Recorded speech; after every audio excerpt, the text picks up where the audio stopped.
logiciel ou à quelque chose qui d'emblée ne sait pas réfléchir des capacités similaires à celles d'un humain. La pensée, normalement, est exclusive à l'humain. La parole est exclusive à l'humain. Cette intelligence, ou ce procédé-là, qui permet à ces objets de faire ces simulations de réflexion, c'est ça l'intelligence artificielle. On a commencé par l'année 1997, mais déjà bien avant ça, il y avait des dates très importantes dans l'évolution de l'IA. J'ai commencé par 1950. 1950, c'est l'année où a été inventé le test de Turing. Le test de Turing, pour ceux qui ne le connaissent pas, c'est un test qui a été inventé par Alan Turing, qui était un informaticien. Si vous avez regardé le film Thinking Machine, je pense, c'est lui que vous voyez dedans. Durant la première ou la deuxième guerre mondiale, il avait inventé une machine qui a permis de décoder les messages secrets que s'envoyaient les équipes avec. C'était, je pense, la première trace qui a été enregistrée. Et il a conçu un test pour voir à quel point la machine arrive à simuler l'esprit humain. Pour faire très simple, comment est-ce que, si vous étiez en face d'une machine, vous auriez pu savoir effectivement que vous vous adressez à une machine et non à un humain? C'est une question que vous allez vous poser de plus en plus ces prochaines années. Après ça, en 1997, je vous l'ai montré, il y a eu la naissance Deep Blue qui battait Kasparov. En 2008, on a vu les premiers assistants vocaux, c'est ceux que vous connaissez, qui sont dans vos téléphones, Siri, Alexa, Google, etc. En 2001, Watson, qui était une intelligence artificielle inventée par IBM, gagne le jeu Jeopardy. Jeopardy, pour ceux qui me pardonnera l'anglais très mal prononcé. En 2016, AlphaGo bat le champion du monde de Go. Et pour ceux qui ne connaissent pas le jeu de Go, il a une particularité par rapport au jeu d'échecs, parce qu'il mobilise plus de créativité. Et on viendra à ce prochain point, parce que beaucoup de détracteurs de l'IA, qui disent que l'IA, de toute façon, n'est qu'une machine, ils disent que c'est parce qu'au moins, elle ne saura jamais être créative. Ça, je pense que ce point s'interpellera particulièrement. Et en 2023, où est-ce qu'on en est? Où est-ce qu'on en est? Je vous pose la question. Vous avez tous entendu parler de l'IA, si vous êtes dans cette salle. Certainement, c'est par le biais de ce logo que vous connaissez ou que vous connaissez, à savoir ChatGPT. Qui n'a jamais entendu parler de ChatGPT? Personne. Donc tout le monde a entendu parler. Enfin, certains ont entendu parler, d'autres l'ont essayé, certains étaient contents de le découvrir, d'autres ont eu peur. Parce que ChatGPT, déjà, a été le logiciel qui a eu le plus d'utilisateurs en un court laps de temps. Je pense qu'on était à 1 million d'utilisateurs en 3 jours. Ce que Facebook a dû prendre des mois à réaliser. Et ChatGPT, au-delà du nombre d'utilisateurs rapides, a eu à faire des choses extraordinaires. Vous voyez à gauche, il a eu à réussir l'examen du barreau. Il a réussi des examens d'informatique quantique. Il a eu, et il réussit vraiment haut la main. Il a réussi l'examen du barreau dans différents pays, un examen de biologie, etc., etc. Il a été interdit dans différentes universités, parce que, notamment à la Sorbonne, ils se sont rendus compte que les étudiants trichaient avec. Ils ont créé une autre IA qui était censée reconnaître ou non un texte produit par ChatGPT. Ça a marché au début. Après, on a soumis à l'IA le texte constitutionnel des États-Unis écrit par les Founding Fathers. Et il a dit que c'était écrit par ChatGPT. Alors, peut-être qu'ils avaient une version déjà à l'époque. Mais juste pour vous dire qu'en réalité, personne ne peut réellement savoir ce qui vient ou non de ChatGPT. Juste ici. Mais bon. Alors, en septembre dernier, il y a quelques jours, il y a quelque chose d'extraordinaire qui s'est produit. Parce qu'il y a un jeune garçon qui a une maladie chronique et qui est allé voir 17 médecins qui n'ont pas pu le diagnostiquer. Il est rentré chez lui avec sa mère un jour, il lui a dit, je vais demander à ChatGPT. Il lui a donné ses symptômes, ChatGPT lui a posé d'autres questions, et ChatGPT a diagnostiqué la maladie de ce garçon-là. Alors, je ne connaissais pas cette histoire jusqu'à il y a 2 jours, où j'étais au Forum Gallien avec justement des médecins dont le thème c'était l'IA à l'heure de la médecine. Et la question qu'ils se posaient, c'est eux étant médecins, 17 médecins ont consulté un garçon et n'ont pas pu le diagnostiquer. ChatGPT a réussi à le diagnostiquer en quelques secondes. Je pense que c'est même pas la peine que je continue la réflexion. Et justement, ce ChatGPT-là, on se dit aujourd'hui qu'il arrive à résoudre des problèmes logiques. Mais on se dit que par contre, sur le plan de la créativité, ça reste le domaine de l'homme. Alors, j'ai parlé à une artiste sénégalaise, que tu vas connaître certainement, qui s'appelle Fatili, qui devait être avec nous d'ailleurs aujourd'hui. Elle est designer céramiste sénégalaise. Alors, on lui a posé la question, à savoir, quelle est ta particularité, ta touche ou ta singularité, pour pouvoir voir s'il y a peut s'approcher de ça ou non. Sa réponse, vous la voyez, elle a dit: je suis passionné par les produits authentiques, par cela j'entends la tradition et le savoir-faire. Je suis intrigué par l'art de vivre des femmes sénégalaises, des générations passées. J'aime découvrir leur art de vivre, je m'intéresse aux histoires des reines du Wallo, par exemple, qui, à mon sens, avaient un art de vivre raffiné et connaissaient un certain luxe. J'ai envie de revisiter et d'interpréter les codes de ce luxe de manière contemporaine. C'était ça sa réponse. Qui rassure certainement les artistes de la salle, qui se disent que justement, pour autant qu'elles aient une touche personnelle, ça, l'IA n'arrivera jamais à le faire. Une autre artiste, un peu plus loin, au Mali, Yama Traoré, qui est architecte, elle, quand on lui a demandé quelle est ta particularité, ta touche, ta singularité, elle répond: les textures et motifs des tissus africains, comme le brelan et le bazin, enrichissent mes conceptions architecturales, comme vous le voyez en haut, fusionnant tradition et modernité. Ils m'aident à tisser un lien entre l'histoire africaine et l'architecture contemporaine, tout en promouvant une approche éco-responsable grâce à l'usage des matériaux locaux. Ainsi, je crée des bâtiments modernes qui résonnent avec la culture de l'essence et l'essence de l'Afrique. Vous voyez donc deux similitudes entre Fatili et Yama Traoré, mais la différence que vous ne voyez pas encore, je vois Mathias sourire, c'est que Yama Traoré n'existe pas. Yama Traoré a été inventé par ChatGPT. Vous n'avez jamais vu une femme qui a ce visage-là, elle n'existe juste pas. Vous pouvez taper sur Google Yama Traoré. Il n'y a pas de Yama Traoré qui existe. C'est un visage qui a été généré par le logiciel Midjourney. Et l'explication a été écrite par ChatGPT. Je lui ai juste demandé: comporte-toi comme une architecte malienne qui s'appellerait Yama Traoré et explique-moi ton processus créatif. Et il a créé ce processus créatif-là en quelques secondes.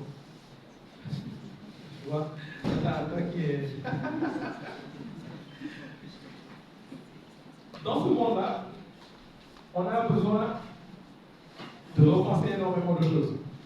Qu'on soit créatif, parce que jusqu'ici, les créatifs et les développeurs informatiques pensaient que c'était eux qui étaient le plus à l'abri de l'IA, mais c'est eux apparemment que l'IA vient menacer en premier.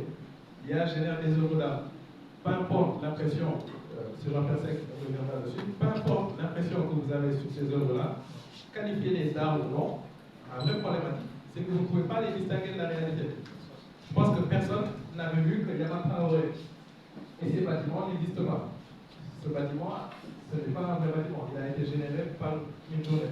Yama Traoré elle-même a été généré par Midjourney. Le texte, l'explication, le sens de la culture, de l'inspiration, tout cela a été généré par un logiciel qui est juste un ensemble de 0 et de 1. Et c'est ça la vraie problématique que l'on doit adresser aujourd'hui. Au-delà de ces notes que, bon, jusque-là, je considère positives, il y a aussi les IA, comme le disait M. Diallo, qui nous plongent tout de suite dans le monde un peu futuriste. Ce qu'on considérait comme la science-fiction, à savoir les robots, aujourd'hui sont une réalité. La vidéo que vous allez voir, elle, heureusement ou malheureusement, est bien réelle. Elle est tirée d'un robot qui est conçu dans une entreprise qui s'appelle Boston Dynamics. De la parenté qui me lie à Parvenu, puisque c'est mon œuvre. C'est l'un des liens les plus importants dans notre culture, comme vous le savez.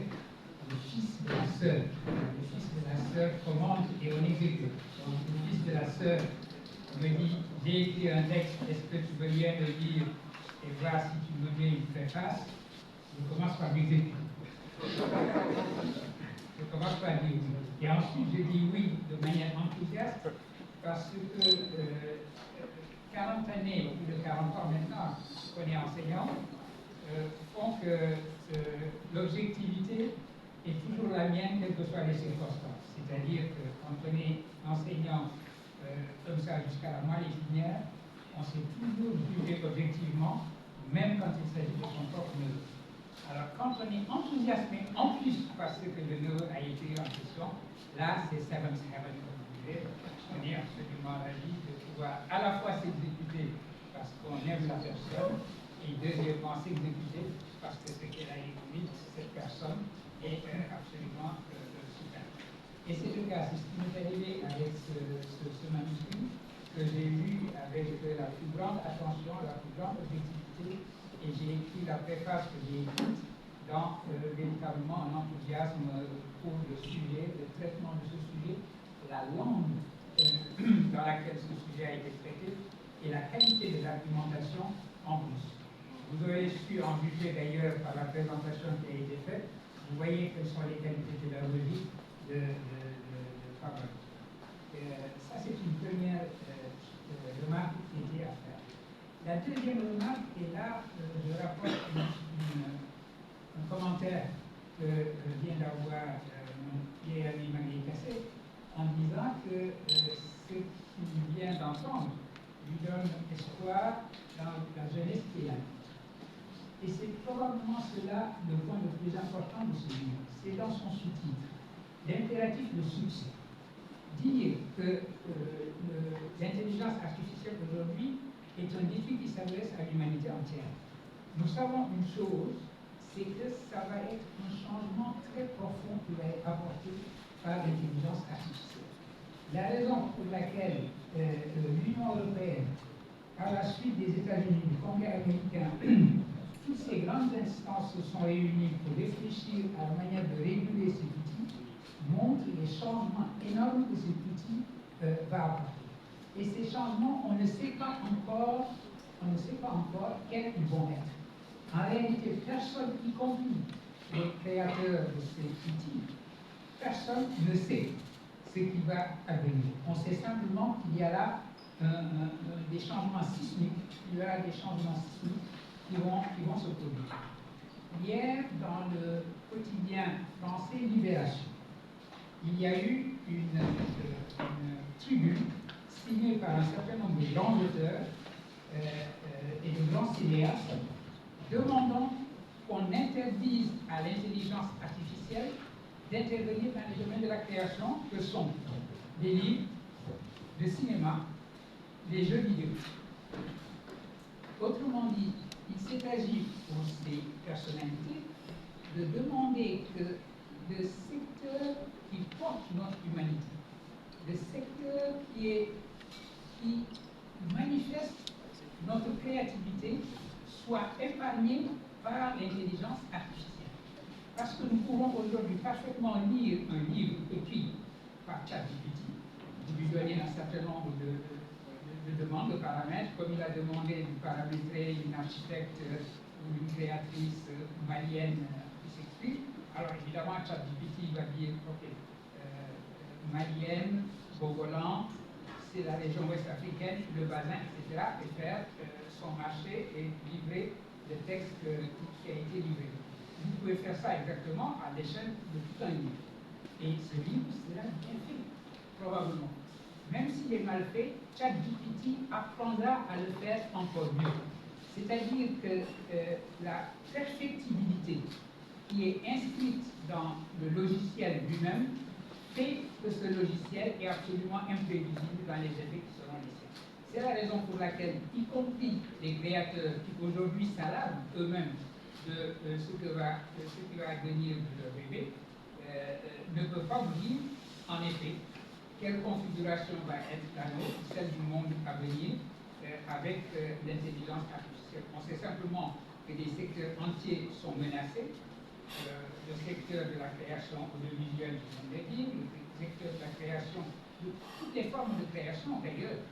On peut parfaitement programmer ChatGPT en introduisant un certain nombre d'images de ce que la magnifique, la grandiose artiste Anta Ndiaye peut faire avec de la peinture sous verre et faire en sorte que ChatGPT se mette à engendrer des œuvres de Anta Ndiaye. Et l'ordinateur pourra tâtonner, mais l'ordinateur pourra apprendre à faire cela de mieux en mieux. Alors, si vous n'avez pas une marque qui indique généré par l'intelligence artificielle, vous allez arriver à un point où, en effet, vous ne pourrez plus distinguer la copie de l'original. Sauf si la copie vous dit « je suis copie », vous n'aurez plus aucun moyen de faire une distinction entre ce qui est humain et ce qui est mécanique ou machinal. D'où l'importance, et Valou l'a signalé tout à l'heure, du mot simulation. Le fait que la machine, l'intelligence artificielle, puisse simuler, avec 3 fois rien, avec simplement 0 et 1, des idempotents parmi les noms, puisse simuler l'intelligence humaine, va faire que de plus en plus, vous n'aurez plus aucun moyen de distinguer entre le produit de l'intelligence humaine et le produit de l'intelligence artificielle. Et cet effacement de la frontière entre l'humain et la machine est probablement la chose la plus inquiétante qui soit. Parce que, encore une fois, la machine, selon ses procédures propres, est en mesure de faire ce que nous faisons, nous autres humains. Nous le savons, depuis très longtemps, les robots étaient capables de produire, de reproduire et d'imiter notre force physique. Là où nous soulevions des poids, le robot faisait cela beaucoup mieux que nous et soulevait des poids les plus importants. Mais nous avions toujours l'impression que nous avions quelque chose qui nous appartenait en propre, parce que nous sommes des humains, et qui ne peut pas être transféré à la machine des procédures qui sont des procédures purement humaines, qui ne peuvent pas être automatisées ou mécanisables. Et nous pensions en particulier que la notion de sens était une frontière entre la machine et nous. Nous avons tous une idée de ce que c'est le sens. Si brutalement je me mettais à aligner les mots dans une succession qui peut correspondre à la syntaxe, mais qui ne rime à rien sur le plan sémantique, vous vous diriez, mais qu'est-ce qui arrive au professeur, pourquoi est-ce qu'il est là, etc. Vous demanderez si ce n'est pas le chateur qui m'a donné un coup de soleil. Parce que nous savons tous ce que c'est que le sens. Et nous avions l'impression, et ceci, il y a juste quelques décennies, que la machine ne pourrait jamais franchir la frontière du sens. Que la machine, vous ne pourrez jamais faire en sorte que la machine comprenne la signification et réponde à la notion de signification. Et ceci se manifestait pour l'essentiel dans un domaine que philosophiquement j'aime bien, que Pablo connaît bien, c'est le domaine de la traduction. Au début, quand les machines s'essayaient à la traduction, elles venaient des absurdités totales. Vous pouviez tâtonner, demander à la machine de vous traduire même une phrase toute simple. Vous lui dites la bouteille est sur la table, la machine vous traduit à peu près quelque chose qui vous semble bizarre, et vous lui demandez de le traduire dans l'autre sens, de ramener cela dans la langue d'origine, et la machine peut vous donner quelque chose du genre Yasser Arafat est mort en Iran. Et donc on disait ça y est, il n'y a aucun moyen de leur apprendre ce que c'est que le sens. Ce qui n'avait pas été prévu, c'est que la machine fonctionne comme un judoka, c'est-à-dire qu'elle fait des détours et prend des chemins de traverse au lieu d'aller tout droit. Qu'est-ce qu'elle a fait, cette machine? Elle s'est mise à emmagasiner, à engranger, à avaler des données. Toutes les données possibles et imaginables. Donc le raisonnement de la machine consistait à dire, depuis que les humains écrivent des textes, tout a été déjà traduit. Si on me donne la phrase « la bouteille est sur la table » et qu'on me demande de la traduire en anglais, il y a bien un texte anglais de Shakespeare à nos jours qui dit « la bouteille est sur la table ». Et donc, la machine ayant emmagasiné tous les big data, comme on les appelle, toutes ces données, elle a fait du plagiat universel. En définitive, elle n'a rien inventé, elle a pris tout ce qui était donné et les a emmagasinés. Et donc, chaque fois que vous lui demandez de traduire une phrase, la machine va vous trouver l'équivalent de cette phrase parce qu'elle a avalé des données où cette phrase se trouve, et elle va vous la sortir. Et les traductions qui étaient approximatives il y a juste quelques années sont devenues maintenant quasi parfaites. Je vous le dis, je travaille entre plusieurs langues à la fois. Quand j'utilise DeepL Translator pour traduire un texte de l'anglais au français, quand je suis pressé, que j'ai écrit un texte en anglais et qu'on me demande de faire une conférence sur ce sujet-là en français, Si je suis pressé, j'utilise DeepL Translator au lieu de réécrire mon propre texte en français. J'ai très peu de choses à corriger à ce qui est sorti, presque rien. Ça veut dire que cette machine, sans savoir la signification de ce qu'elle dit, est capable de me traduire les choses parfaitement. Et c'est cela, le fait de ne plus être en mesure de distinguer l'original de la copie. La machine n'a plus besoin de savoir ce qu'elle dit pour vous traduire ce que vous lui proposez. Et donc, la frontière entre l'humain et la machine a été ainsi effacée, parce que la machine, au lieu d'aller tout droit vers la question du sens, qui nous trouble d'ailleurs, si nous nous demandions à nous-mêmes qu'est-ce que c'est que le sens, nous aurions du mal à répondre à cette question-là. Eh bien, elle supprime la question et remplace la question du sens par les données. Et donc, elle fait du plagiat. La machine, l'intelligence artificielle, fait du plagiat. Et simplement, elle va faire ce plagiat de mieux en mieux, avec une perfectibilité dont on ne voit pas quelle est la limite. Et je dis que ça, c'était la première remarque que je voulais faire pour simplement accompagner le propos de Pawadou jusqu'à présent. Qu'est-ce que nous allons nous dire, nous, de notre propre point de vue africain? Nous allons dire, ben voilà une invention qui s'est faite, qui a eu lieu ailleurs que chez nous, qui inquiète les pays les plus puissants, comme les États-Unis ou les pays de l'Union européenne. Qu'est-ce que nous, Africains, nous avons véritablement à faire là-dedans? Ça, ce serait une grosse erreur de réfléchir de cette manière-là, parce que cette machine ne va rien laisser en dehors d'elle. C'est-à-dire que les changements que cette machine va produire sont des changements qui vont avoir des implications directes sur la totalité du monde. Et ce qui va dans le sens de la remarque qu'a faite Mané, en disant qu'il est heureux qu'un jeune Africain s'attaque à cette question-là. Et c'est ça la valeur du livre de Pawadou. Avoir le réflexe de dire, eh bien, cette chose est présente, elle va être l'un des paramètres les plus importants dans le monde à venir. Qu'est-ce que nous, Africains, nous faisons pour nous approprier ces technologies et essayer de l'amener dans la direction que nous voulons? Ce simple réflexe, avoir ce réflexe-là, de dire, regardons l'avenir, n'ayons pas l'impression que cette technologie est porteuse d'une nouvelle tragédie africaine. Vous habituez à l'idée que les tragédies, même lorsqu'elles se passent ailleurs, finissent toujours par être africaines. Le sida se passe, devient le problème majeur de l'Afrique. Le coronavirus arrive, tout le monde dit « Ah là là, malheureuse Afrique », et il s'est trouvé qu'au bout du compte, Dieu a fait que c'est nous qui avons échappé le mieux, mais c'est ça. Nous vivons dans un monde où tout le monde attend la prochaine tragédie africaine, comme si tragédie africaine, c'était une redondance, ça allait de soi, que les catastrophes finissaient toujours par nous arriver. Le réflexe de dire quelle partie allons-nous tirer de ce qui se passe? D'abord, quelle va être notre présence africaine sur le terrain? Et quelle va être notre attitude et qu'est-ce que nous faisons pour en profiter? C'est ça que j'admire dans le travail qu'a accompli Pawadou et tous ses amis qui sont ici présents. Le fait, et c'est la signification dont est porteuse de l'invention malique. On nous dit il y a une grande crise écologique. La crise écologique, il faut y répondre à deux niveaux.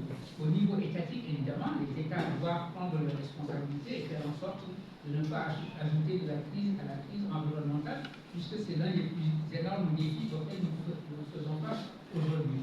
Mais il y a aussi des choses à faire individuellement. Le simple fait de trier ces poubelles, de trier les choses que l'on jette à la poubelle est important.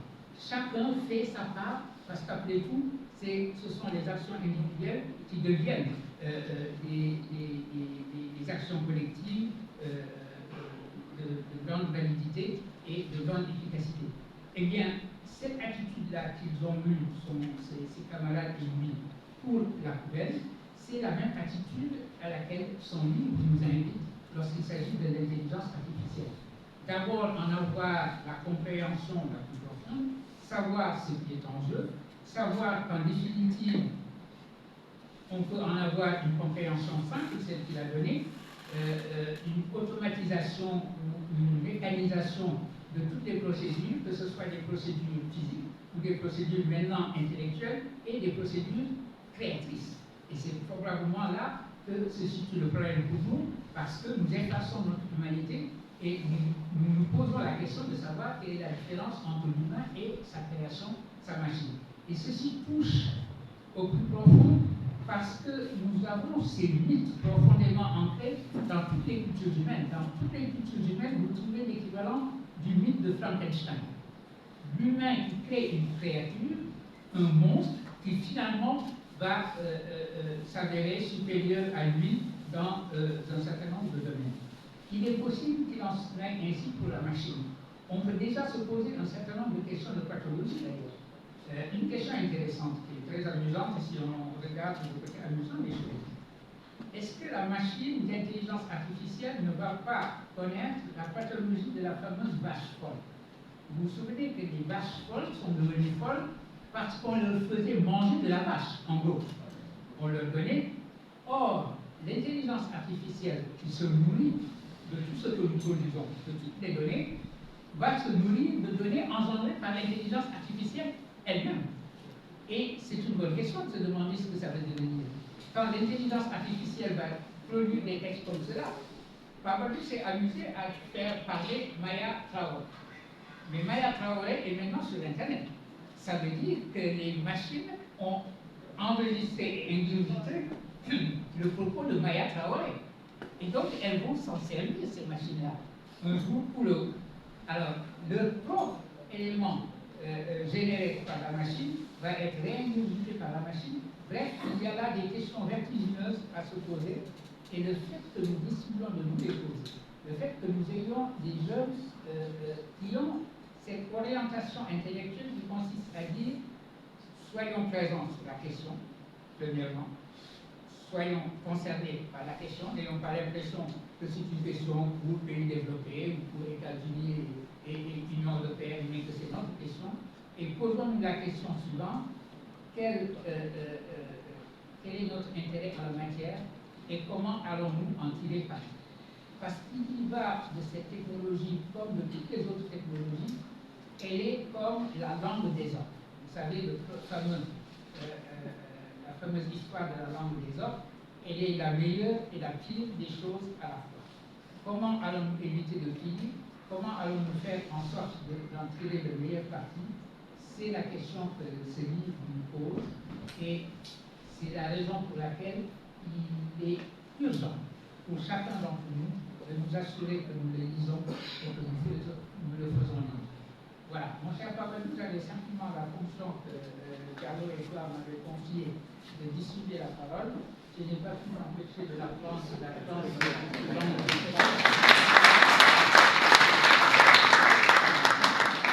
maintenant, je vais la diffuser, évidemment, en commençant peut-être par mon collègue Céline, pour leur dire quelque chose.